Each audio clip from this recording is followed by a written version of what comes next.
तो आज हमारे घर में हमारे सारे रिलेटिव्स आए हुए थे और ये सब क्यों आए हुए मैं आपको बताती हूँ वीडियो में आगे। तो यहाँ पर मैं मेरी बहन चले गए थे लड्डू लेने के लिए शाम को।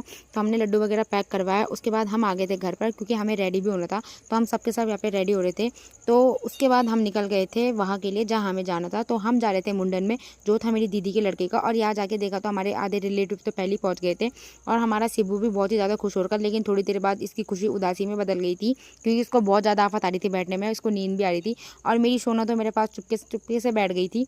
तो उसके बाद यहाँ पे पूजा भी स्टार्ट होने वाली थी, तो लगभग सबके सब तैयारियां चली रही थी। तो थोड़ी देर में पूजा भी स्टार्ट हो गई थी। तो आज शिबू की चोटियां बननी थी और कल था इसका मुंडन। तो यहाँ पे इसकी चोटियां बन गई थी और थोड़ी देर में इसकी पगड़ी भी बनने लग गई थी।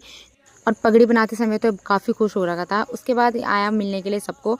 और आज तो ये इतना गुड बॉय बन रहा था, इसको जैसा बोला जा रहा था वैसे ही कर रहा था। तो सबके पाँव छू रहा था और सबसे अपना आशीर्वाद ले रहा था। तो यहाँ पर सभी उसको आशीर्वाद भी दे रहे थे और साथ साथ में उसको गिफ्ट्स वगैरह भी दे रहे थे, जिसको देखकर वो और को ज़्यादा खुश होने में लगा था। तो सबसे इतने प्यार से आशीर्वाद लेने के बाद यहाँ पर आरती भी हो गई थी। और थोड़ी देर में हमारे और रिलेटिव्स भी आ गए थे, मेरे मामा लोग और मेरी मौसी लोग भी, जो काफ़ी हम बहुत खुश हो गए थे। मेरी मौसी, मेरे मामा सभी लोग आ गए थे, हमारे सारे रिलेटिव्स का मीटअप हो गया था। उसके बाद हम चले गए थे खाना खाने के लिए और खाना खाने के बाद हम सब लग गए थे डांस करने में। हमारी सोना भी बहुत खुश हो रही थी और डांस करने के बाद हम आ गए थे अपने घर के लिए।